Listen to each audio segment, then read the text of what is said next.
2, 3, Rain, talk to me. We're gonna hit a beat and talk about my Eve. Everybody, you know what I say. I'm gonna do a beat. Make it stop. Rain? It's Why? time to stop. Why did you? Rock, paper, scissors, right?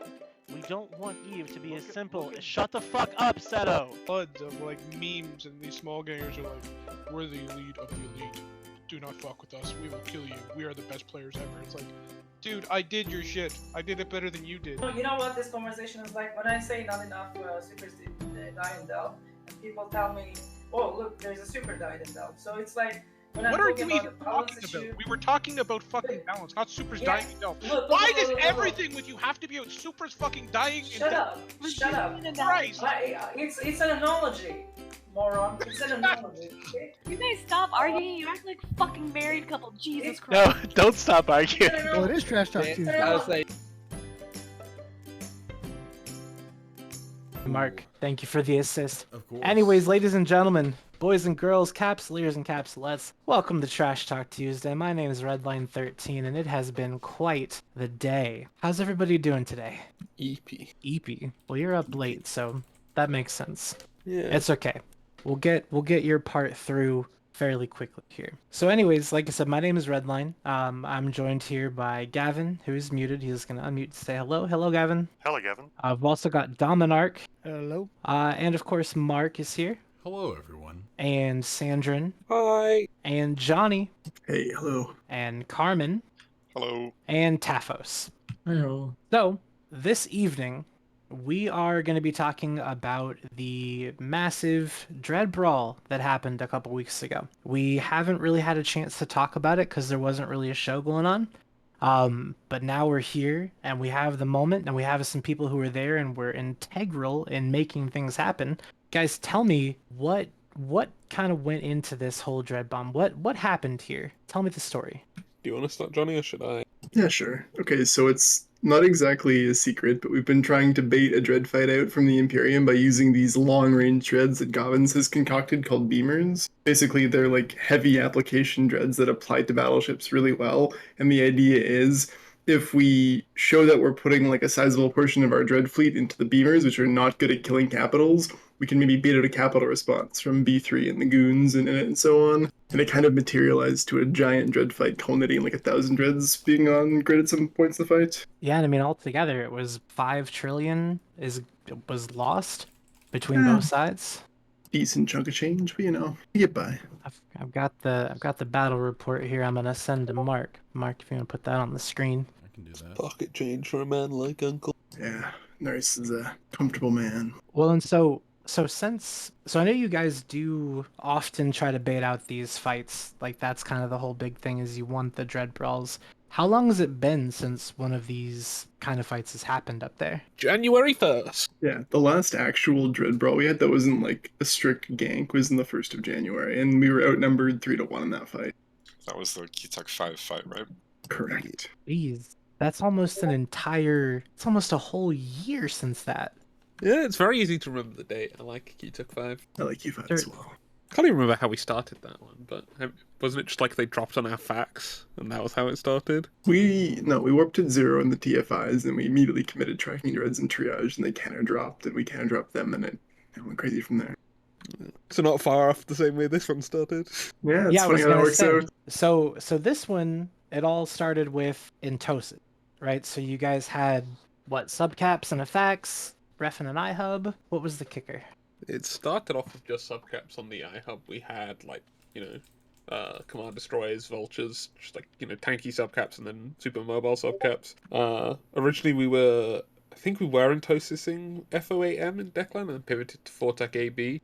Yeah, so the whole point of Intosising in Declan was to draw the B2 Tempest leadership fleet up to Declan so we could have like a positional advantage. So, yeah, and then we put our subcap fleets on grid. Hostiles warped in, and as soon as Sinos could get positioned to bring the beamers in, the fight started. We brought the beamers in, and that's kind of where it started to escalate when they counter-dropped the beamers, which started off with B3 on the beamers. Yeah, the B3 counter drop came in like pretty much immediately as well. It was very, very quick.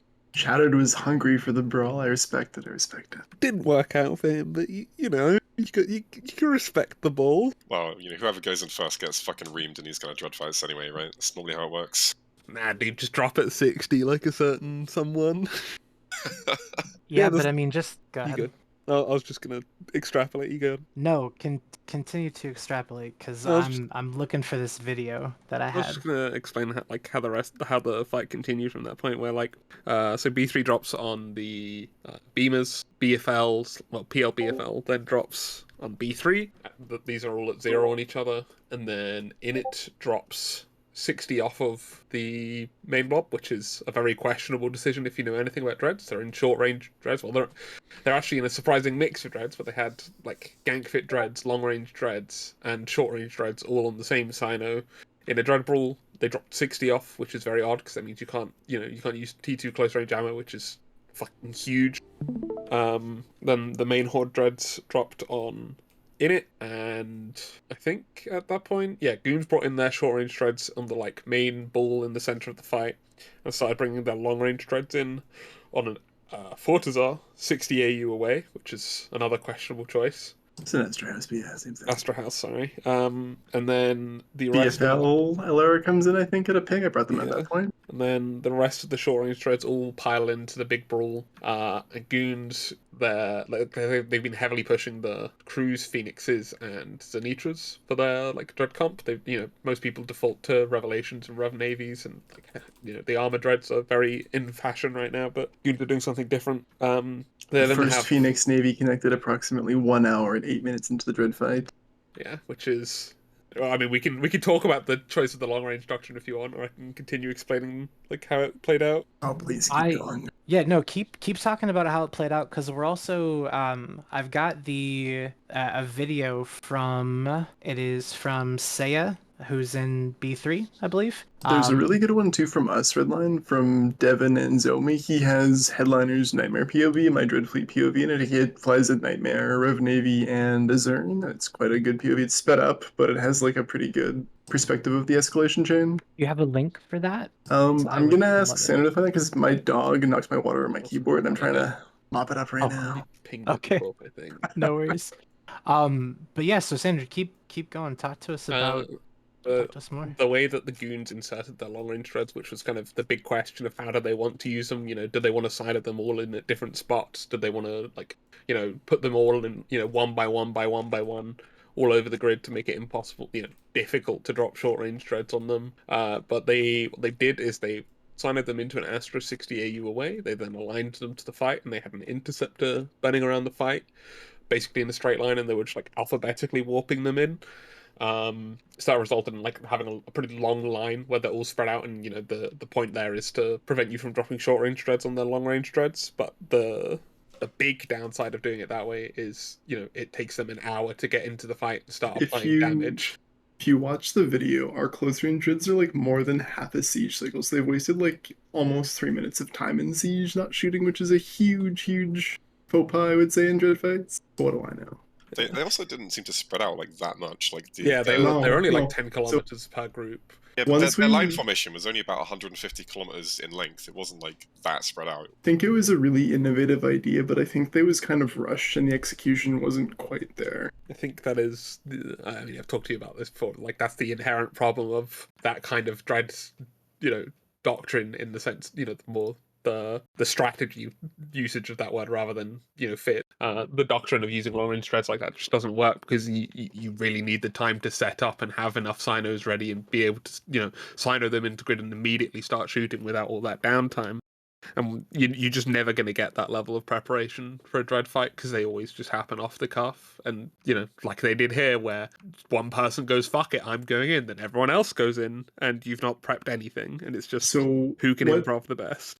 What one of the Goon FCs told me after that was he was not in like coordination comms. Like usually for these big fights, at least on the Pan side, like all the main FCs like Sandern and Carmen and Tapos and I are all in Discord as a group, like coordinating amongst our various fleets. We have like a dozen different fleets going up, but apparently the main Goon capital FC was not in Discord with like the other allies. It just seems like a weird call to me. We just saw in the video Init drop in with their dreads, and they also had a carrier fleet, if I remember correctly. I think I saw it there. I forgot about the carriers. They signed it out very shortly after they came in, though. Yeah, they didn't really do much. The I sad think the part is rationale was carriers are pretty good against battleships, but I feel like in a fight that scale, you're way better off just having more dreads and focusing on your subcap characters and like actually trading well in the battleship I role. think we can start to see the long range dreads landing now, or is that the TFIs? That's TFIs, I think.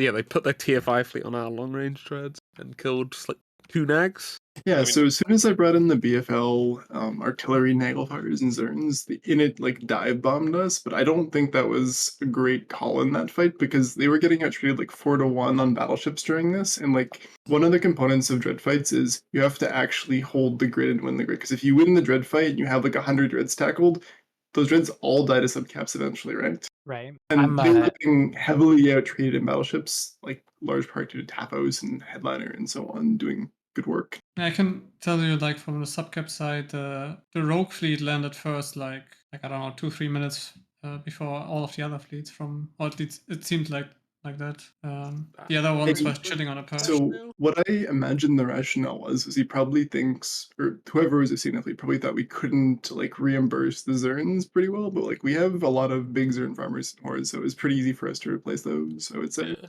In the top right of the fight now, you can see the long range dreads coming in, and you can see that, you know, this fight's been going on for a while, and they're only just landing. They're not even applying damage yet, 'cause it's missiles, so it's delayed damage as well, which is not good. Yeah, I think one of the first things they shot with their long range dreads was my Lynx icon. It was very mean. Did they headshot you, Carmen? It's very dishonorable. It's okay. They killed one of my dreads very early too. I think that was intentional. I think that was a little bit. I think I got through about 3-4 dreads in that fight. I somehow didn't lose anything except sign.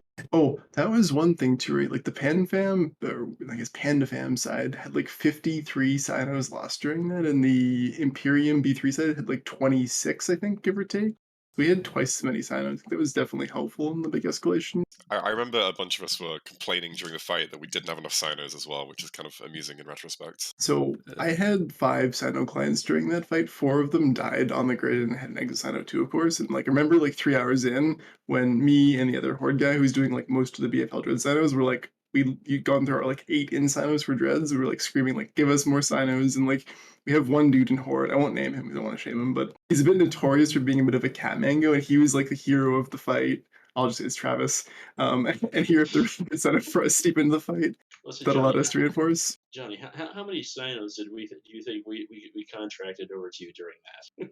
Well, contract doesn't really matter. Like I have a hangar with like 100 recons in it, but it's more a case of like having them on grid and them not being like mangoes and comms and stuff, being able to execute in the heat of the moment. So there is a question in chat, and I'm not sure whether it's I hope it's directed towards like subcap stuff, but he's asking about having the ships in a 150-kilometer line if that limits the ability to logi. I'm not sure you're talking about the subs, right? Dreadnoughts can't get remote reps if they're in siege, so it's basically just an attempt to spread them out to mitigate damage and the ability to counter drop them, meaning to bring in like close range dreads at 0 and kill them fast, which happened And like so- later on the fight when Vince came on and started forming like a big NC fleet. Well, also, and I'm not a null FC, so take this with a grain of salt, but especially for Zurns, the more spread out you are, the better your tracking is going to be on average, because you have transversal matching, or you're going to have better transversal for more targets unless they're all, instead of them all being bunched up together, which on dreads that are moving actually matters with Zurn guns. So I don't think our Zurns had problems tracking to your standard. Mine didn't in my fleet. No one in my fleet commented on it, but most of my Zurns were fucking Zurn bro, so... Yeah, Zurmbro's a good man. We had one guy redline who, during that fight, he was multi-boxing 10 Zernitras, a Hoffenix, and a Rogue. He's an absolute gamer. I love this guy. Bro, come on. I'm just looking at this BR, and I'm sorry, I'm not being super talkative right now. I've just been looking at this BR, looking at all these Zernitras, because there's over 100 Zernitras in the fight, and like 73 of them were lost. I don't think I've ever seen that many Zernitras all in the same place. That's insane. So, and did you link that I in was the 10 of them? I did. All of the Leshak 1 through 10 is one guy. And every time we ping dreads, he shows up with his 10 Zenitras. And he fucked it up, dude. He was slaying noobs. So Horde has pushed like a big initiative red line where Goblins invested a lot of alliance I guess, assets and resources towards getting like fully fit SRP dreads, and I think we reimbursed like 89 of 103. You can fact check that out in the numbers, but Well, we were able to give everyone like new fully fit dreads in X47 like a day or two after the fight. I saved the ping that you had It's posted not a leak; earlier. it's a disclosure of information. It is correct. Disclosure of information. I'm gonna send it to you right now, Mr. Mark. But basically, so what it says is within 24 hours of the fight, 89 of the 102 pandemic horde losses were replaced. That is with fully fit insane. dreads. With fully fit dreads is the big part too. It's not just hulls or money. It's fully fit dreads in your hangar in our area of operations. And With half of them were bits even... and implants. I think it was something like 35 of that 89 were replaced Remember, as the fight was happening. They would it's not die, just implants. go back to X47, get a new dread, jump back in. Yeah, we were doing live SRP during that fight, so people who had like one dread were able to like insta SRP and go back in if they wanted to for like round 2. It was pretty awesome. Now, I know we don't have anyone really from Goons here, but is that something they were doing too? Or were they just like, so they just came in, elaborate on that. got killed, and then done? If they had a reship, they had a reship. They were moving dreads from Delve. Like if people only had dreads in Delve, they would have like moving them to the fight as it was going on.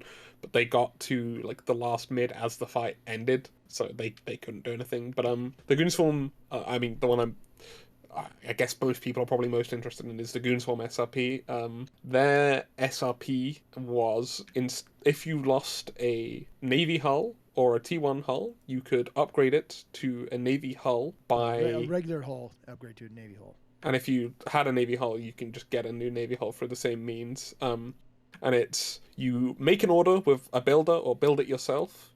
They suggested Kunmi, who... I guess he's a big capital builder in Goons. I just know him as the guy that multi-boxes Bouchers. And you will get the ISK back. The Alliance will give you the ISK as SRP that you spent on the order, which in this case was something like 4.7 bill for a Navy Dread and 6.7 bill for a Zenitra, which... That's cheap as hell. That's a good price for a Zenitra. That's a really bad price.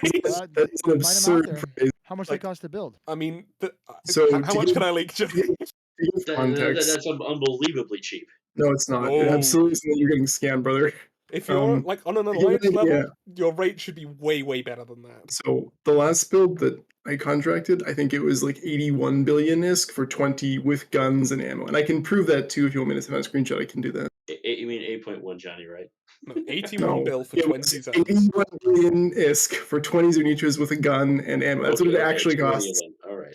And like that's economies of scale. That's one of the benefits where, if you are ordering them 20, 30, 40, 50 at a time, you can usually get a much better deal than you do one at a time. And even then, 6.7 for one at a time for just a hull is not a good deal. And it's also like the price got raised twice because this is all reactive, not proactive. The market can't support you rebuilding, 200 dreads overnight. So at our SIG level, which is like the Horde SIG and PL as a group, we've been building Zurn hulls since like last summer at scale. We have a pretty reasonable cache. I'm not going to tell you how many, but it's a pretty decent one, I'd say, at this point. We're in a good spot to replace stuff. Other alliances, SRP, Brave, they were giving 2 billion ISK for any dread loss, which that's, what? Not good. I think it was. How is that even close to? I mean, that's just all Brave can afford. Okay. Let's be honest. Like they can't give more. Even possible at that point. All right. Here's the actual amount. I paid 82.23 billion ISK for 20 Zernitras with 20 guns and 20 batches of ammo for those, and I can prove it too. Post it. I can do that. Yeah, you can post it if you want to. You can post it. Was given anywhere. 6 bill for a Navy hull. I'm not entirely sure about regular hulls, but 6 bill for Navy hull is what I had. That's that's enough to replace your hull and like by one of the 3 guns you need or something like that. Like it's not great, it's not awful, fair enough. The problem with giving ISK and not giving giving out hulls is the market cannot support replacing that many dreads that quickly. The price spikes overnight when you lose that many dreads and they all have to be rebuilt. and all of a sudden 6 build does not cover the hull. It it rises and rises.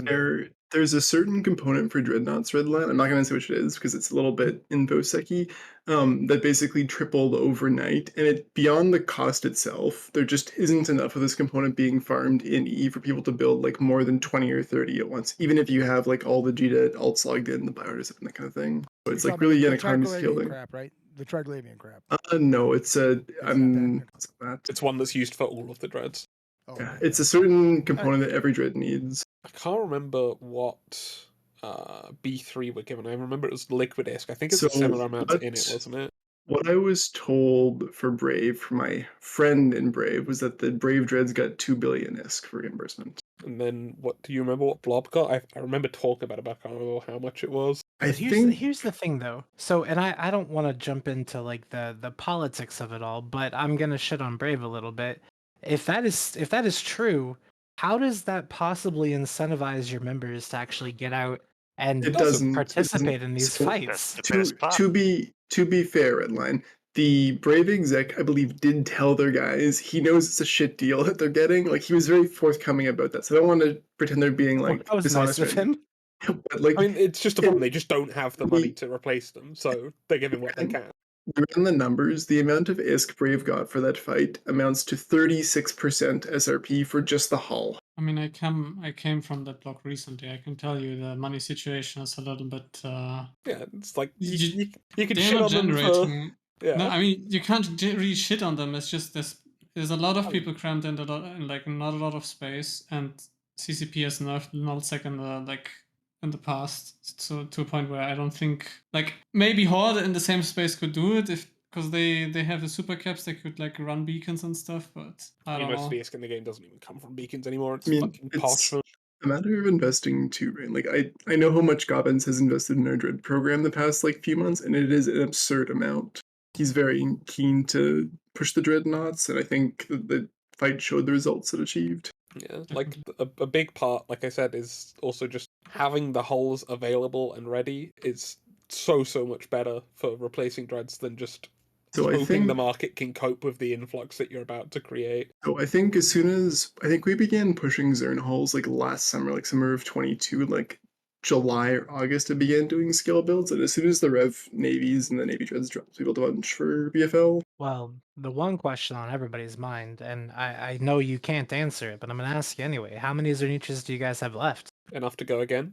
Enough to go again, yeah. That is the best answer to that kind of question that I've ever heard. We are ready to throw down. Just, drop the dreads, we'll drop back. So without giving exact numbers, Redline, I am confident we could do the exact same dread fight again and replace them all the next day. Oh, and another little factoid that I haven't mentioned is, as I am tracking, 6 people in Goonsholm have received SRP for their dreads so far. How many did they lose, Sandrin?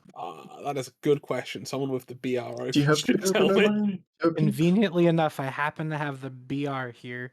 It Imagine that. appears as though the Goon Swarm Federation lost 147 Dreadnought class vessels. So that's an SRP volume of like 9%, give or take, right?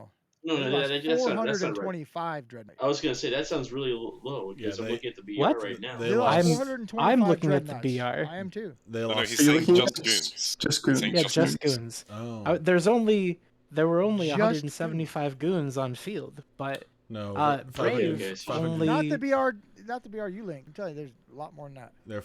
In the BR, the second BR you linked, the 5 trill BR, there was 525 goons on field, and there were. Yeah, but those sub. Yeah. 147 goon dreads. 6 people, I don't know how many ults those people had, 6 people have received SRP for them. Or should have, as far as I can tell. You can kind of start to see from this as well, like with the less than generous SRP that's been made to like B2 and Brave, for example, and the difficulty that all of these people have had in replacing their dread hulls. You can begin to see some of the motivations we had for forcing a dread fight with them. B2 and Brave at this point pretty much have like blown their load. Like they're not going to be able to replace those dreads anytime soon, so their cap capability is in the bin at this point. Yeah, I mean, that was going to be one of the questions is, do you think that there's a possibility, and I always say that these will never happen again, but when do you think something like this could even possibly happen, given the logistics of building caps right now? I don't think we're going to get another one this year, definitely not this year, probably not in the next 6 months. maybe in the next 12. I tend to agree. I mean, I think that if Goon's in it like giga hype for a timer, they can potentially bring enough dreads on their own to create a brawl of that size. But I think if it's really just B2 and Brave and such, who are going to be initiating a cap fight, I just don't think they have enough to even consider that at the moment. I think the problem that they ran into, why they even tried this, is because of the beamers. Like, I mean, they got rinsed a couple of times before that really badly when they just tried to use subcaps. They kind of were forced to do it at some point. Yeah, well, I mean, but if you like, I'll be honest, I knew the outcome of that fight as soon as they signed in. I think most people could anticipate the outcome that happened. Like forcibly feeding yourself into your enemy doesn't fix the problem. Like they might have a different perspective on that though. They might think, because like when you saw the init move up, some people maybe saw the Pando stream where he's like, he thinks that the Horde side won't undock anything anymore because they have too many caps. I can tell you what mischief we pulled to make him think that, but I don't think Johnny would appreciate me leaking that much. But like, there's deception. We're not, we don't always show them our full hand in hopes that they will see, we've shown them a card, they don't think the other card is good enough to win, and then they go in and, oh no, the other card was good enough. Like, Init might have moved over 1,000 capitals north, but, the idea that we've moved so many capitals, no one's going to fight us, there's a word for that. It's called hubris. Yeah, just based on the amount of move-ups that Horde has pinged over the last couple of weeks, like, we were very, very ready for that. I've not done any of the move-ups myself, I'll admit. I'm very lazy and have been doing other space work, but, like, that's a lot of fucking dreads that we've moved. Like, I can't imagine having that intel and not thinking that we want this. Like, another part of it as well is that if you look at the actual types of dreads that were used from the the B2 and the Imperium side, it's pretty much all T1 dreads, right? Whereas the vast majority of dreads used on our side from PanFam and Panda land, it's very, very heavily weighted towards like Zanitras and Rev Navies and like Navy variants of the dreads. Well, yeah, no kidding. If I was only getting 2 bill for a dread, I wouldn't bring a Navy dread to that. Yeah, so not only are we like pound for pound, in more effective ships, but then we're executing better in the fights as well. So it's kind of like compounding advantages for us. That's a good point, to be fair. Like, there's a very polarizing Naglfar fit in use by yeah, I was going to bring that up. The bad guys that we've not talked about yet. The dual tanked Naglfar, the secret anti-revelation tech from Chaucer. Yeah. Do you want to explain the theory behind that, Carmen? I'll let you go for it. Okay. So wait, before you explain the theory, what are we talking about? So the what? All of the Naglfars are like both shield tank and armor tanked. Yeah, the thought process there is revelations are massively meta for dreads. Everyone is using revs, like 70% rev dread fleets are pretty standard, if not higher, and they're damage locked because they're lasers, so it's EM therm damage only. And obviously, shield dreads, their lowest resist by default are EM and therm, so they're not very good against revelations. So the thought process behind the dual tank nag is you can't do much with the shield tank, so let's stack on also armor tank and spec tank both of them for EM therm. And because everyone else is gimmick tanking EM therm because of the amount of revelations, the Naglfar can deal explosive damage. Like its T2 ammo type hail is, primarily explosive damage, which shoots into the resist hole of everyone who's EM therm gimmick tanking, which didn't work out for them for a variety of reasons. Oh, the answer okay. to their problem is called the Zernitra. It is. Here, Mark. Here's one of the kills. I was looking for like a kill mail with the fit so we could look at it and see it. Yeah, the problem I see it now. The problem with like Zanitras being your answer to revs is the short range fight has to be, that has to last long enough to keep the dreads there for your Zanitras to kill them. If the short range dread fight ends in one siege cycle, the short range dreads jump out and then jump back onto your Zanitras. That's not good for you. So, like, you still need to have, like, in their case, they're trying to, like, do it with the dual tank nags and max tank RNIs and revelations. But they're, like, so heavily pushing the long range dreads that their short range dread numbers are just bad. And the fight is over. You're able to jump the dreads out. You're able to jump the dreads back in. And now they're long range dreads versus short range dreads. The curious number too, I thought, was like it was roughly 1750 in each set of the total battle report, but ours had like 200 more total dreads, and that's really curious to me. Like if you look at especially the horde dread numbers, we had like as many as Init and Goon Sailor, which is insane. Historically, we haven't pulled that many, but we've had like this one group using dreads the past like year and a half or so, and One unnamed group. Well, but also you guys were reinforcing constantly. Yep. Like every, I mean, I don't know if I wouldn't say to be fair, constantly, but to be often. fair, that was in direct range of both sides, like capital staging point. Like both sides had equal opportunity, I'd say, to bring in more dreadnoughts. Well, I mean, goons would have had to bring them from Delve, though, right? I mean, their dreads are supposed to be staged in DO6. Yeah, but they're just supposed to. DO6 Didn't for they several months. undeploy? Also, what are No, they're We dreads as well. undeployed subs. Yeah, you're supposed to leave your dreads up there. Why would you what good are undeploy dreads subs? I don't know in whether people did or Delph not. unless they're Yeah, who crabbing? knows? So I mean- they left TFIs and I think it's just TFIs and Canes behind for self-cap doctrines, isn't it? Like Something like that. if you look at Init, for example, as well. When you moved back, that wasn't the case, but it is the case now. Like the amount of dreads that Init moved up north is probably over 3 times what appeared on the battle report as well. So they certainly still had a lot of dreads around in their staging as well. So you've been talking about the SRP and stuff. Did you guys mention Inits or not? I might have missed it. I did. It was 6 bill for a Navy hull is the only number I had. I can't remember what they So got. They didn't lose a the- serious number of Zoom So like 5. So the initiative paid out over 1 trillion ISK in actual ISK, which is, I think, in an SRP for ISK is quite solid. But the problem they had is we had an information officer check their dread supply the day after that. They had 0 revelations, 0 rev navy, 0 Zurns available in Fountain, which means they basically have no dread supply locally. in the not in their cache, but locally bought. And there's more like Or home region. doctrinal differences that we can talk about as well. Where in it, they don't have pods for their dreads, which is becoming more and more standard.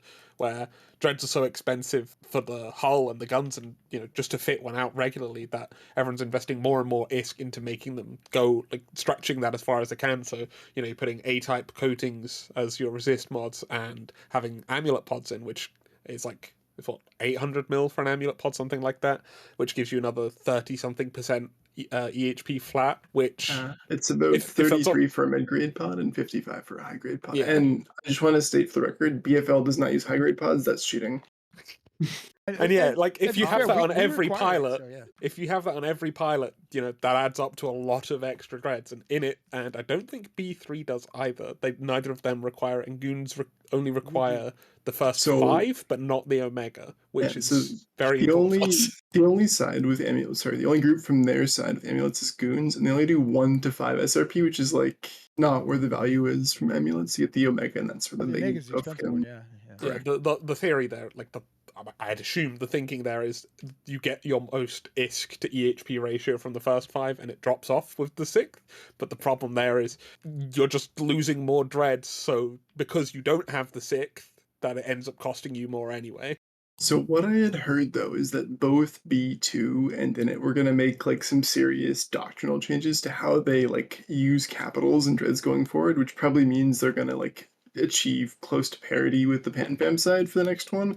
That should be really interesting, I think. It's kind of interesting that they didn't do that beforehand. If I think you- it's been pretty obvious which direction. What do you mean by close to parity? Like even numbers, or if you look at the dread split, the Panda fam set has like 100 more Revelation Navy issues. The second those things dropped, I think I was like DMing our indie directors, like I was like, hey, give me 100 RNI VCs, like let's build a ton of these. It's incredibly evident if you plug in those fits to like PyFa or some fitting tool that they're just like incredibly powerful compared to them. Because you think of it this way: if you have 100 dreads, the Navy ones just straight up do 10% more damage and have 30% more tank. It's like enormous in the scale of that fight. It's not as well that they cost disproportionately more than they give. They give more than they cost extra. Yeah, so the no build price itself is the same for navies as it is for regulars. You don't get well, it's 715 if you're in Pandemic Horde, but no, okay. The cost difference is super marginal relative to the like increase in power. And if you were one of the groups who was smart enough to go out and collect like a few hundred Rev and Moros navies ahead of time, you're in a really good spot right now. If you are just doing so now, you're behind the curve. There's actually a nerf that dropped to the place you farm these like BBCs, and they've gone up in price like 400 mil, which is more than 50%, I want to say. I'm not an indie guy. Zurns also have gone up, I think, a little bit. You were saying that Yes, at 6.4 is not a good deal, but still they were cheaper before. Unless you're buying it on the market yourself. So Dominik, the actual price of Zurns is like about 5. That would be like a good price at current values, I would say. If your alliance is not providing them, you're not going to find one for 5 anywhere in the market. I'm looking at it right now. Okay, 7.4 is so the cheapest important, in, yeah, okay, but 7.6 is the cheapest contract. Yeah, so but if you're not no- getting, that's what I'm saying. If you're not getting it from but your no- alliance, 6.4 but- is not terrible. but no functional group is unable to provide their like groups, like their pilot dreads. Like it's a basic functionality of Eve. Like if you want to use RNIs and Zurns and that powerful dreads, you have to be able to get them through dudes. No, I don't disagree with that point of it. I'm just saying that price-wise, it's not that far up. Yeah, but that's the same problem I was talking about earlier, where if you're acting reactively rather than proactively, when the price spikes because everyone's trying to replace hundreds of lost dreads, you're going to get caught up in that. And the groups that were prepared and built them beforehand, slowly over time, the price never spiked. They're just getting better value for their money. Oh, for sure. And you guys prepared those Zurns and had them. I never heard anything about them from Lagoons, like go get them before that fight. Some people obviously they lost a bunch, but you guys were prepared for them with a lot of them. And you guys definitely way ahead of the 8 ball, or ahead of the curve on this one, because there's none out there, and it takes a month, or not quite a month, but almost a month to build them. I mean, just if you have everything ready to go right now, it's like, yeah, you're definitely ahead of the curve on this. Yeah, I think part of the reason that you won't have seen that from Goons and the Imperium overall is because they've been investing quite heavily in their long-range dread strategy, which I think, if you kind of look back over time, is not something that's ever really worked very effectively for anyone in the history of the game, as far as I know. I mean, props to them for trying, but I don't think they'll be doing that. I have a question for all. Down on it. So here's my question: what did you guys think of the armor Naglfars that B2 and the Goons used during that fight? Because Horde runs shield Naglfars strictly. We have a mix of artillery and autocannon with the armor Nags. I mean, they were dying as soon as I was broadcasting them, so I didn't feel like it made very much difference at all. Yeah, I think if you have, I think if you have nags, you obviously you want those dreads in the fight rather than just not in the fight. But I don't think shield autocannon fits are worth it on short range. They just die way too quickly. They have 0 tank. They're basically just you're throwing away 5 bill or whatever the fuck it costs to replace for very little damage. I think the idea of having them armor isn't there's worse ideas out there. Obviously the idea there is that they bullet sponge so that the long range dreads get longer time to apply. Didn't work out for them.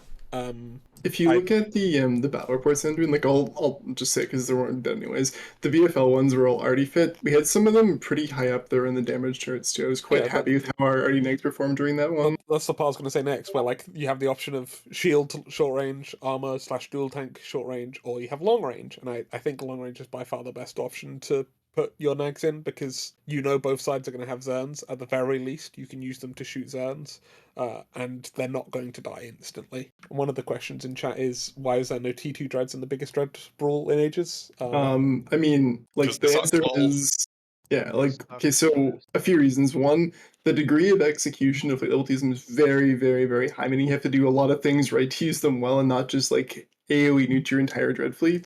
2, the damage is not that good on them. For the cost of 1, Bane or whatever, I can buy 2 Zurns or 2 Rev Navies. I guarantee you, over the course of the fight, I would get much better value from 2 Navy Dreads or 2 Zunitras than I would from 1 Lancer. That's the long and short of it. Yeah, it's most Dread Brawls, this one definitely.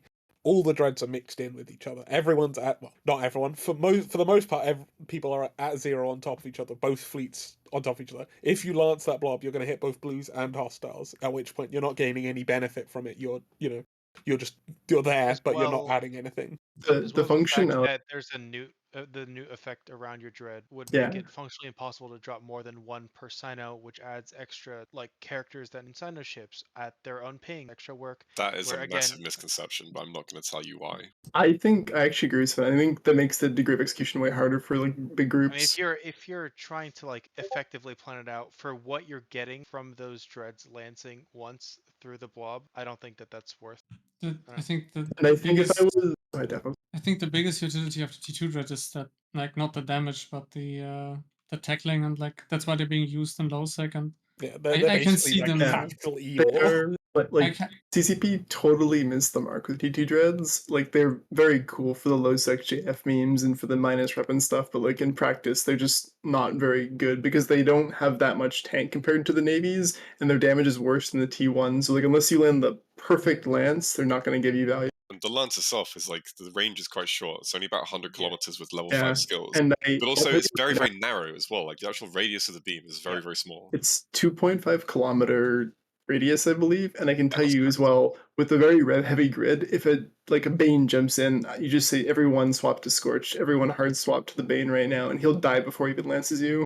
Yeah, he needs to cap up when he jumps in anyway to lance. So The only do we know, did they gate out their subcaps there? I think yes, right? Like that, this would be like the only place where I would think it would have been useful. Like you could have delayed them jumping out, but we had like 500 redstone grid, so we're not warping ourselves If off. all the loot, like Philly was just yelling about jumping on all the tackle oracles and the cargo oracles, and he was like, he's going ham looting. Like I heard somewhere we looted like 200 billion ISK of capital mods. So that's like it's more a rumor than actual fact. Yeah, there is. Well, I hope somebody looted this fucker. There's opportunity, obviously, for like lancing fleets as they land on a gate, stop them from jump. Like the same thing. It's not worth the amount of time it would take to get set up. You'd also have your own fleet, have to have it ready to go, bridge on top of them.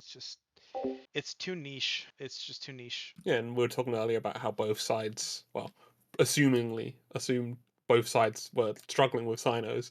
Do you have the bandwidth to spare to have, one guy with a Sino at the specific spot or multiple specific spots if there's multiple outgates that you're trying to get them on? Like, do you have the spare bandwidth to do that? Yeah. To jump in just one dread, or maybe two, but you could have just like put a bunch of drag bubbles down and gotten the same effect. True. Of, like if you're trying to slow them down, right? Like just fuck the gate. Yeah, for sure. And then as well on grid, like you're not entirely sure beforehand where exactly the fight's gonna. Right, you don't know exactly where they're gonna warp. Can't have these presets like a dynamic. Well, thing. we actually did. While we were spooling, I was burning bookmarks in the grid for the entire coalition. We had a shared bookmark pack for all the FCs, and I was like burning tax in my cheetah during that. So we actually had a pretty good bookmark grid, I think, when the fight kicked off. Believe it or not. I was basically saying, like, with the amount of bubble fucking on grid though, getting that 100-kilometer lance to do a lot I think of if they had more range, they'd be more versatile. If they had like 150, I think maybe we'd see them seen in big fights. I think they could be interesting if they had some sort of boson, like shotgun S. I think that would be immensely broken, personally, as someone who used the old boson a few times. Probably would be, but I mean, they'd get used more than they are currently. I mean, right now, if you just view them as capital E-War that has a use case that no other E-War is able to do, which is, hitting people in warp, other than, bubbles, like, they're great at that role, but I don't think anyone is happy with that being their role. I mean, that role wasn't really needed. Like, now it exists, but it wasn't needed before. Yeah, I don't think anyone is happy with it. All it has done in practice is aggressively troll JFing through LowSec, which is already like one of the most tedious and like shitty jobs you could have any. Yeah, I mean, that's what I was make saying. the logistics guys life hell. That sounds like a there are other idea. use cases for it, obviously. Like, hunting jump freighters is the main one, but obviously there's anytime you add it's tackle that you fire and forget tackle. If I know this super is logging in to go to this Astra house, I can fire a lance in the direction he's coming from, and he will not tether on this Astra house when he logs in.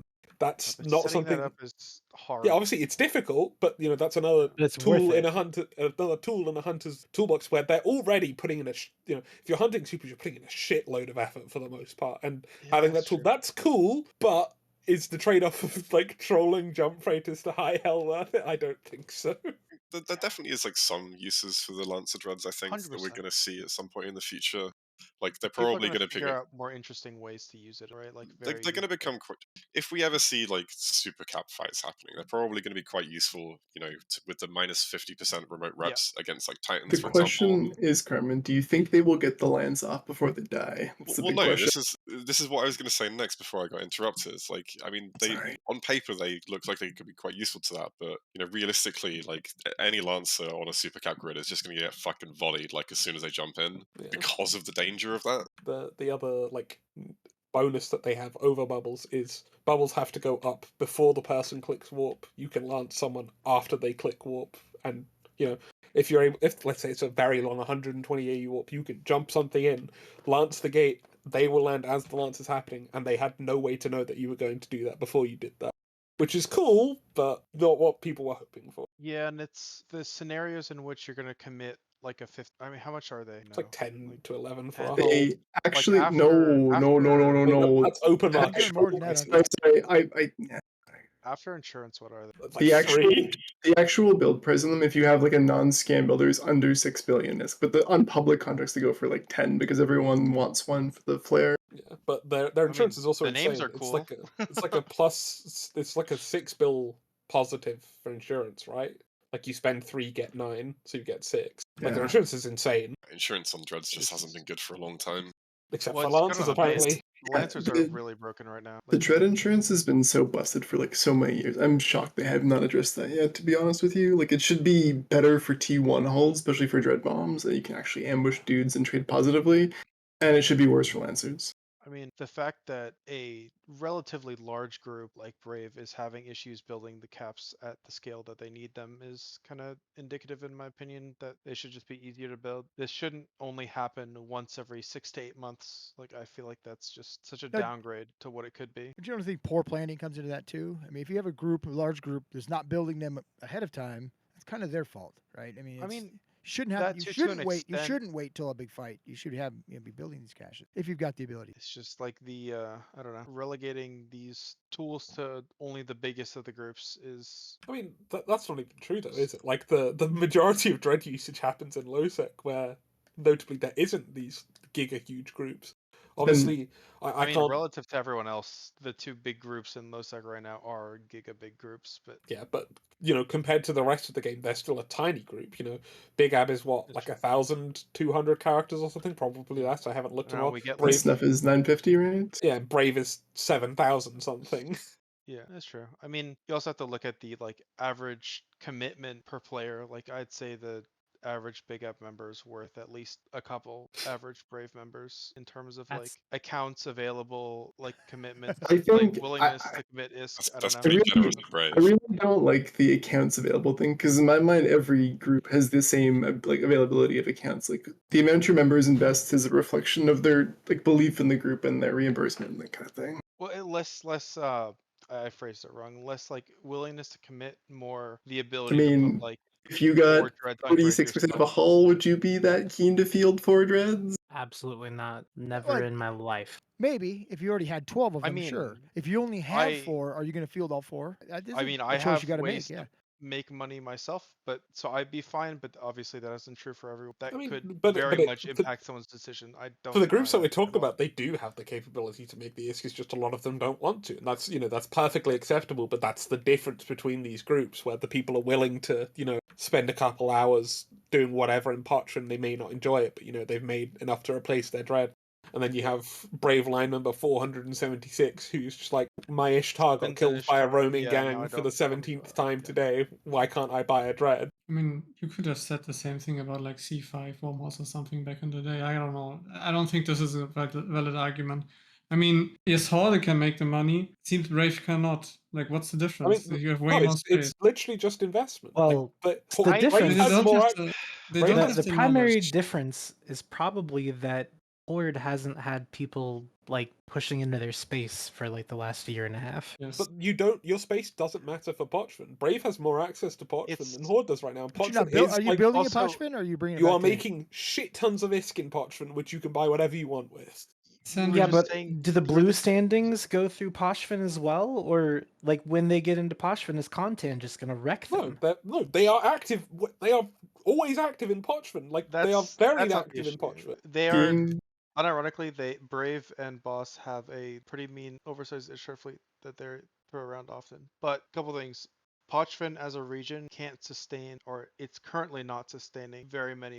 That's purely by people's choice. That's not because the region can't support them. Like you definitely can squeeze money out of that region. People are choosing not to. I'm also saying this was brought up before, buying dreads off the public market, the prices are ridiculously high compared to building them internally. Something seems to be off. My opinion, it's the fact that when people who go mining don't feel like they can go mine safely, they're not going to go out mining. Brave space, for example, they don't have this big umbrella to protect them, right? The amount of like in-house building that you can do just goes But the off a problem's cliff. the same in it in Goons, and they definitely can mine. They also have access to Pochvan. The difference is investment. Their members don't care enough, or their FCs don't care enough. Someone doesn't care enough to put in that extra work and make make it happen. People also deploy their caps. I think they're going to get used too. If you don't think your cap's going to get used, why would you deploy it? I fall into that category. So to give an example, Gobbins made some big post to Horde about like how we were, what do you call it, Operation Big Ounce or something silly. And like 3 days later, we had the biggest drip of all time, and people are immensely invested now. It's like funny how there's a correlation between making that push and actually using the ships. Yeah, I mean, I think the size of the Dread fleet is there's an art Why in did Horde have controlling 380 the dreads? Why did like the comparable size goons have half that? Begs the question. Well, I mean, There's proximity an to the art system. in Proximity to the motivating. system also makes a difference, right? It's that does multiple make a regions away difference. from both Yeah. sides. Oh, I thought it I was think closer for you it's guys. that your FCs are boring, No, but that's dude. just me. Definitely one thing is come from this that everybody knows now. You guys may have already known it, but obviously the faction dreads are way better than the regular dreads. I mean, Yeah, I mean, everybody's racing now to try to catch that up. I mean, obviously groups didn't realize that in time. But that's insane though, Donham. Like, you plug the numbers into Python, like it's immediately evident they're just better versions of the T1. Like, if you didn't have the dreads, you were like, you're an idiot. Sorry, but it's true.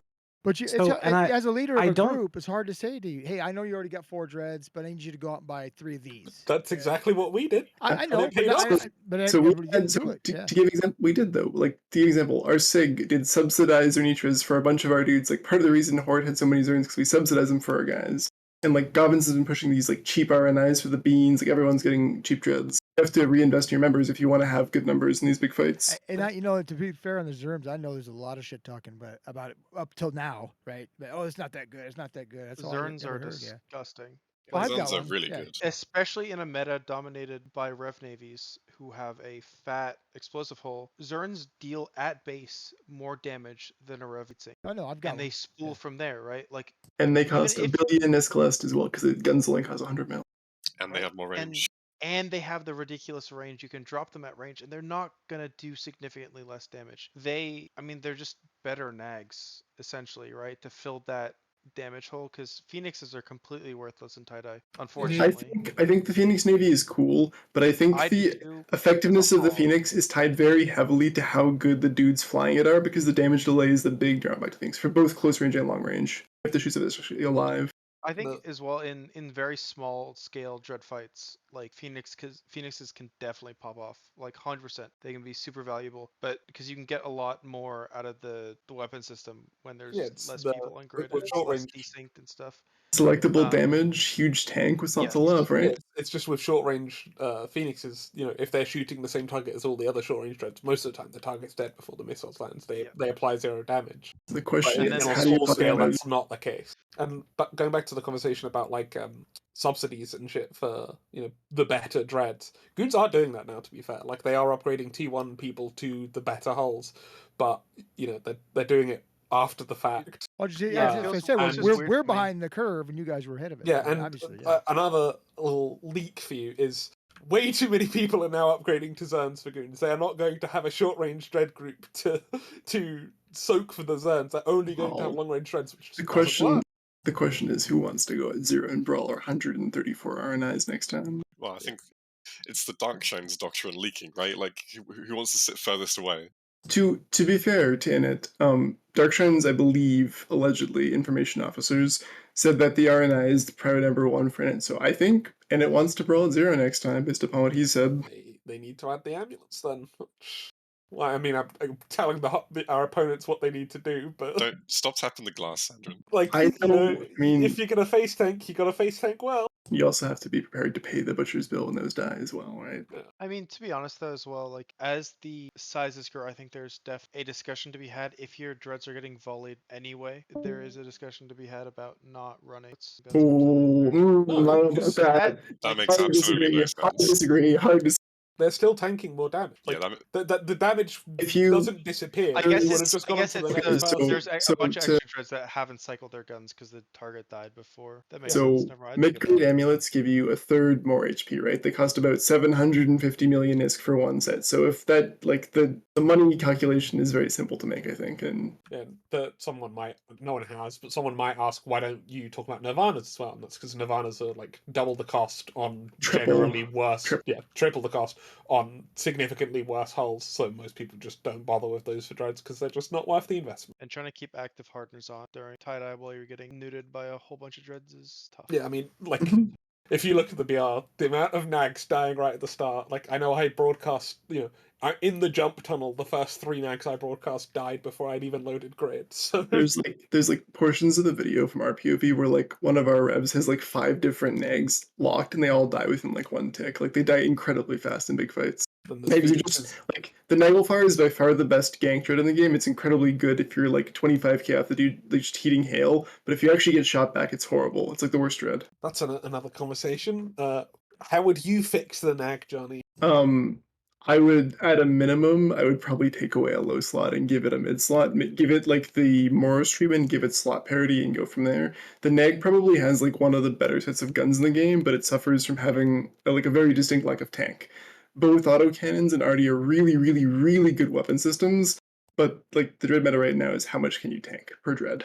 The Nag is very bad at that, and it's exacerbated by the lack of like affordable implants. If you go with one more mid slot, don't you need a little bit more fitting as well? Because you already need one fitting now, I think. And give it more power grid or CPU. That's like a really minor change, though, I think. But I think if you could put one more like extender on by default, the Nag would be much more viable in big fights. That's pretty like boring answer, but it's the truth as well. Oh no, Sandra, there's a question for you in the chat.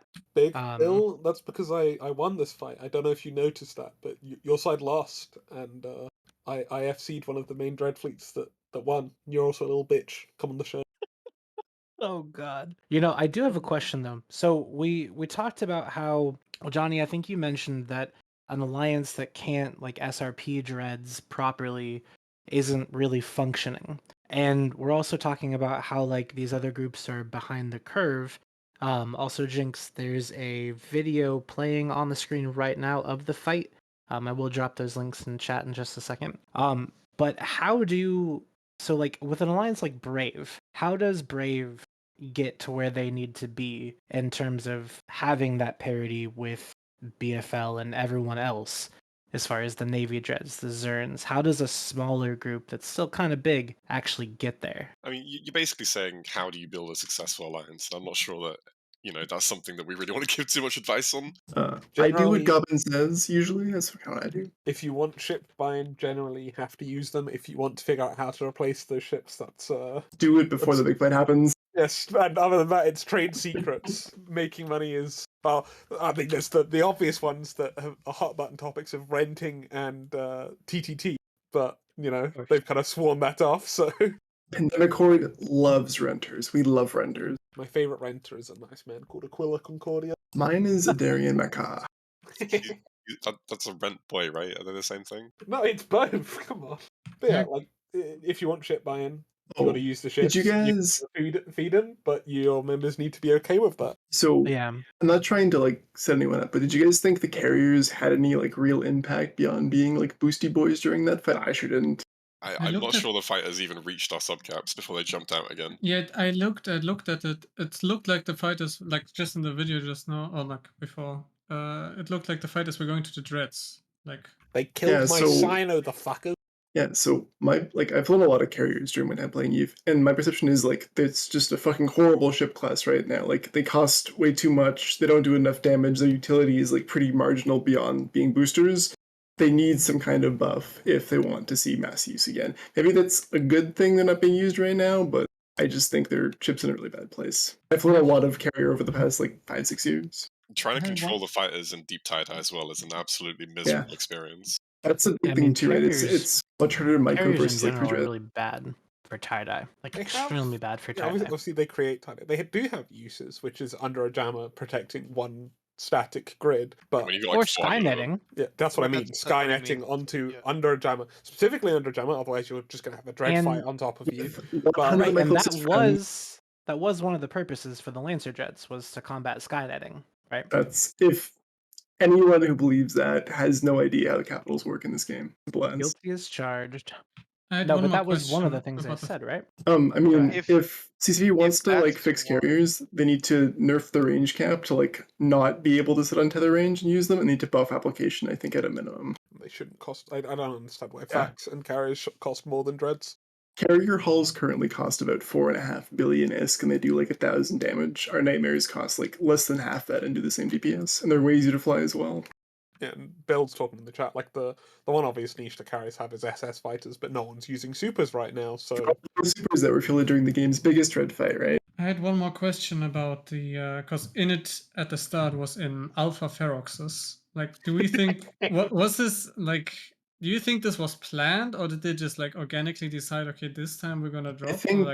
I think when you deploy your like alpha characters, you have to use them to justify them being there. And I think they just X the clients and they realized it was going to be a big one. They're like, we'll hard swap to TFIs, and it's probably the right call. But is that how you do dread fights? Like, do you do it on the fly? Say like, I mean, I don't know. Like, do you do it when already your friends already dropped the enemy and they already getting counter dropped? Or do you X like Talking to like Sandarin and like Nereus and like Vince and Gobbins and like Headliner and stuff, like the plan was to bait an escalation. We didn't have like some like elaborate plan. The plan was like we put the beamers in, we drop the dreads, we brawl it out, we see what happens. Yeah, but you wouldn't. I mean, if you were on the other side, Johnny, and you would see, I would want the heaviest subcaps we had available, which would be like nightmares and TFIs and Rokes and that kind of thing. Like you want heavy battleships because it's going to be a heavy, long, drawn out, like knock them down kind of fight. Yeah, you make the decision whether you are willing to take a dread fight or not before the fight happens. Before you undock. You can't make that decision after dreads are already dropped. So before our coalition commit, I remember asking on Discord like explicitly, does anyone have a problem with us taking a trillionist dread fight here? No one said anything, so we took that as consent. Free-based.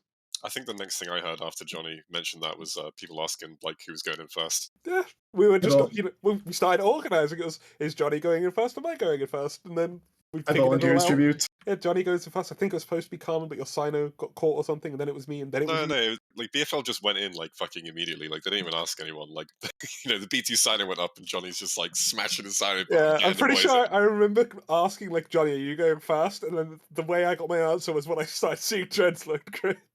Couldn't leave Billy hanging like that, man. The Beamers are our friends. We love the beans in BFL. We love all the beans. I mean, that again actually is also one of the benefits of the Beamers as well, which I remember we talked about during the fight, is when Goons dropped their long-range dreads, we just shot back with the Beamers.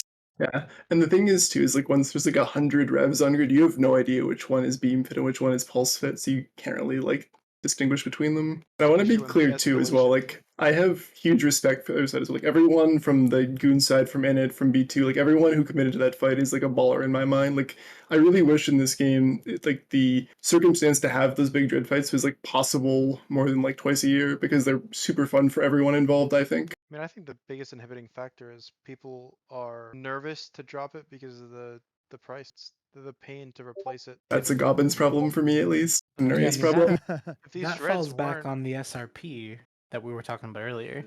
Because like if you're gonna get SRP, like if I guess what I'm trying to say, long story short, is if the biggest alliances in the game currently, like these very turbo big blocks, are even having to be hesitant with just dropping dreadnoughts at scale, it feels like they're not the best spot. I don't know. I would agree with Sven. I think that CCP needs to cut the cost of dreads a little bit more. Like I would drop the cost per dread by like at least $1 billion more per ship and see how that kind of pans out. There should also be, I mean, what I was thinking is if you nerf the build, the input materials, right?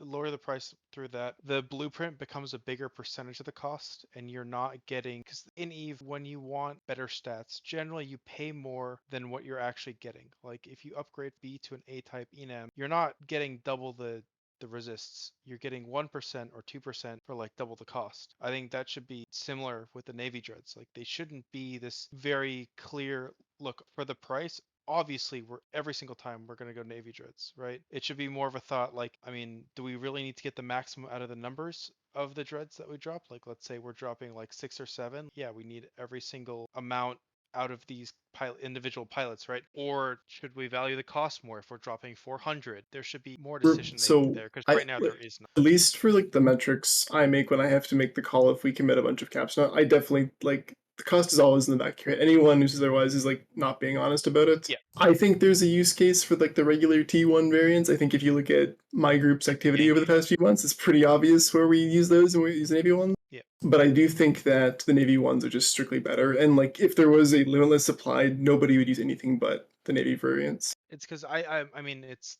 you pay too little for the amount of bonus that you're getting. Yeah. Per hull. But it's also a matter of availability too. Like try and source like 200 like Moros Navy BBCs and see what that's like. It's very challenging to do in this game. have to like know someone, right? Who will like sell you that many? Maybe someone who was read to us during the battle report. Oh, I mean, hey, that should be part of it, right? Like it's a navy hull. It should be a little harder to get. It should be more expensive. I They think they actually did nerf that soon. Like there was a change they made to faction warfare where the cost went up like 300 or 400 million is because Where's the payouts on the battlefields? you had Went to so down. before you could farm them with 5-man fleets, so it was usually just one person like $5 5 different accounts to do it. But now it's Yeah, I was committing 15. one of those. Oh, it's So it's 15 much now? harder to Yeah. solo farm. Yeah, Yeah. but I'm not like an indie I person. I don't remember Mike actually. doing another. Hmm. I also think that having using Potch as an excuse for a way to get your members more dreads is just kind of stupid. Like, sure, it gives you a fat ISK injection, but ISK doesn't magically turn into dreads if nobody in your alliance is. I think POC is quite lucrative right now. I think that the groups who are running POC probably are in a better spot to do Zurns than the ones who are not. It's not. Stay out of Potch, please. But like, I'm not a POC person, so I can't really comment like from an informed POV on that. No, realistically, it's really good. There's a reason why I fly my own Ishtar. And you probably make like 10 billion Iskanite or some insane number. It's around 3.7 bill per site. If I snipe one of those a day, it's like it Yeah, takes you me flex 2 accounts a month, right, for doing the one site. just that one site. And if there's the it's sites empty, I that can make more. spawn every 30 minutes, right after they No, die. they instant respawn. infinite- So They the way instant that respawn again? You realize way that that's Potch- obscene, right? it is completely broken. absurd, and I'm milking it for everything that it has. But the way that, I mean, for those who don't know, the way that Potch works is Potchman is basically like a big triangle of systems. They're all connected in a big loop. In that loop, there are 3 sites called observatory flashpoints. The way they work is there's a dead space grid, an acceleration gate. Take the gate, you go in, you kill a NPC revelation, and then you shoot a structure. You get paid 200 to 30 mil Per character, up to 50 characters, per right? characters in ISK, straight ISK, up to 15 characters. The straight ISK is a big like component of that too, I think. Yeah, there are other sites, and there's 3 of them up at all time. As soon as one goes down, another one goes up. And these things So are. they do instant. They instant respawn. I thought they put a delay in there. They rolled that back. They But there's reverted only that. 3 of them in the I didn't realize triangle. they rolled it all the way back. Okay. There's at max 3, so the one that goes down instant respawns randomly somewhere else in the triangle. So in the same clade though, right? No, randomly No. in Oh, the random, entire okay. triangle. Alright. So the big thing about the 15-minute respawn was that the multi-boxers, people who ran their own fleets like I do, they don't mind waiting around for it, but having 15 individual people wait around for a chance to go snipe a site is rough. For sure. So for the entire time that there's that 15-minute respawn, I mean, most large groups in Potchman have Intel networks with eyes in every single system. It's just a thing that everybody has. One person got it, and now everyone needs it to be on the same playing field. They instantly saw where it respawns after those 15 minutes. I mean, that's who the it's a skill issue guys. That's who they are. But it makes an absurd amount of money. Even with one account, if you get one site an hour, you're making right Per character, right? Per character. of raw ISK. I mean, I definitely think that relative to the competition, it's a little The word higher is right now. obscene. The word is Yeah, obscene. and the fact that I think one of the ways that you could definitely improve the ecosystem is by having the rats shoot drones. So the way that most multi-boxers do it is that they have 10 drone accounts, all assist on trigger, and just run the site like that. Drones don't ever get shot. Control all the drones from one character, lowers the aim a lot. Shouldn't they just kill drone assist in Pokemon like Losec? Wouldn't that like fix a lot of problems? Shouldn't they just kill drone assist? The way that drone assist works in LowSec, the reason why it's broken is because drones won't make you go suspect. Like if you have someone war deck and you shoot them, like all your accounts have the enemy war deck and they're assisted, then they'll shoot, but they won't ever trigger suspect for you or any sort of timer like that in LowSec or criminal. That's why they're broken. But in Potchman, it just, I mean, the way that you would fix it is if the sites themselves shot the drones, fix a lot of the ecosystem issues. I don't know. But again, the initial point was it just prints ISK.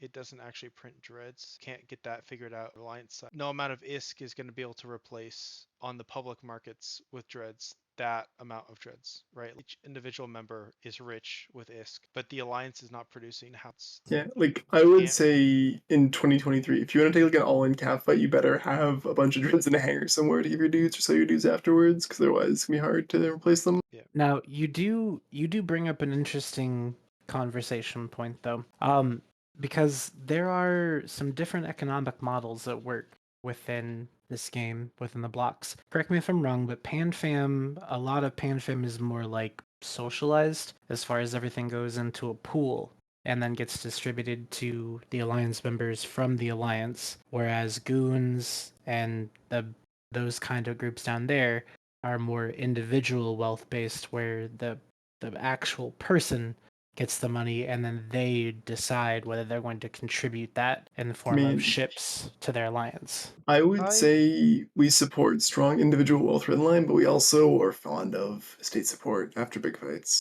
I think there's powerful venues within PanFam to make individual if you want to make it, but I also think that we're pretty good at taking care of our members after like large engagements, giving them new ships afterwards. I mean, I think it usually all boils down, at least in my opinion, to if your membership is very wealthy, amount of benefits you can offer after all the taxes have come in, all the because obviously the alliance will take a cut of all this stuff, and if your alliance members are individually wealthy, that usually means that the alliance is making more and they can offer in return I think as well. the notable difference, Redline, between like the PanFam economic model and the loose Imperium one is that PanFam is very pro-renting, and that outside of a couple groups within the Imperium, like most of them are kind of anti-renting. That's true. I mean, what in this, like, essentially what the renting allows you to do is expand your tax base as well, like with people who don't necessarily want to be part of the block itself. Yeah, like renting is a way to facilitate personal economic empowerment, where you can, instead of like giving your time to PvP fleets, you can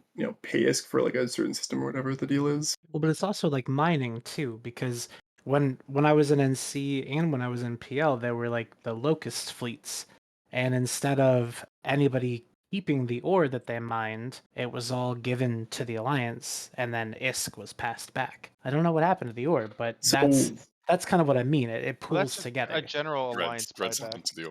Like, I don't know enough about our like nationalized moon buyback or whatever the deal is to comment on that, like with not being ignorant. I won't, but yeah, like there's definitely benefits of doing that, I would say. I mean, it keeps it within the alliance. Like that's the biggest goal, is if you can keep the ore within the alliance. I mean, beyond that too, like capital ships and super caps now are not just ore, and there's other components to them too. And if you can farm those internally, like I can tell you that some of the components are much cheaper to farm in-house than they are to buy in like the public market, like Cheetah or something. All right. Well, I'll tell you what, gang. Mark has to take off, and so do we. So we'll do some final thoughts, and then I'm gonna send us off to a raid. Dom, you got any final thoughts for us before we run off for the night? As somebody who was not part of that big fight, unfortunately, I do like the fact that we can take a look at this BR, and there's a lot to learn from it. Hopefully our side will be in a better position. It was really, I did appreciate all you guys' opinion. Yeah, for sure. Loved it. Mark, you have any final thoughts for us? A hero? No, man, that's a fucking lot of Zurns. But other than that, I don't know, man. I like hearing all this talk about the T2 dreads, just like I'm having Vietnam flashbacks over here, man. It was a long discussion about those, and I don't know if anybody is really happy on our side anyway. I can't speak for the other CSM, but at least for myself, I think everybody foresaw hopefully them getting more usage than just gate camping, but this is the world we live in, so yeah. Bad. Not great. Not ideal. Well, I mean, they can still iterate, right? There's still still a lot of years left, and there's a lot of the biggest thing is like there's always gonna be there are always gonna be other ideas and like other options that they could potentially go down, but like so much of it depends on whether or not they're willing to commit to making changes to established systems, which they've shown to be willing to do in the past. But one of the biggest complaints about the devs consistently has been that they have the most consistent thing that they are capable of doing is iterating slowly. And like waiting until things become a problem before doing anything about it. And some would argue that time has already come. Jump freighter pilots probably will tell you that time has already come and gone. But I don't know. It's frustrating that's kind of the situation that we were in. But that is the question that came up in chat about why were there no T2 dreads in that fight was one of the first things we all heard after that. Like, you spent all this time, you developed this cool new thing that is supposed to change the meta. Yeah, and all it's doing is sitting in Tama, gate camping. Like, what the fuck are we doing? So frustrating, but the work continues, as it were. We'll get there someday. We'll get there. How about you, Sandrin? Anything for us? It's possible. possible he's fallen asleep. It is quite late for him where he lives in the world. It is possible. How about you, Johnny? Anything for us? I appreciate and respect everyone who is involved in that, especially other side. I absolutely love those kind of brawls. I think it takes courage on both sides to throw down like that. Bless the beans. Bless the beans, indeed. Sven? I mean, I again echo what Johnny said. I think this is what drives excitement for the game. I think this is what brings new people in, reading about this sort of stuff, wanting to take part. There should be more. I want more Dread Carnage are cool. Caps are cool. More out in space. How about you, Tafos? I'm happy that I was able to fly a full battleship fleet for Horde, like after joining them like 1 month before and being involved in the fight. Really cool. And I feel like the change they made to the large rails, which we didn't really touch on, but I think that they should do more like stuff like that, touching T1 battleships, trying to make them a little bit more viable. Otherwise, it's just going to be TFI online instead of Munin online. Right. I mean, I've always maintained that TFI is just a bigger Munin, and that's all I'll ever say about it. Yeah, the large railgun change, I think everyone is happy about. I have not heard anyone complain about it yet, and like it even helped the Naga, which I'm trying to roam in a little bit. It's a really nice ship as well. Sounds really dangerous, roaming in Nagas. Well, anyways, gang, sorry for the technical difficulties in the beginning of the stream. Again, huge thanks to Mark for fixing our issues and saving the day. And thanks to everyone who came to the show this evening. As you know, there wouldn't be a show without you. I've been Redline. This has been Trash Talk Tuesday, and we'll see you next week. We're going to head on over to Ghosty Gaming. Just nobody tell Nada Red, all right? No one tell Nada Red that we're rating Ghosty Gaming. All right, we've rated now. So, yeah, I got a question about your guys' Zurn fit.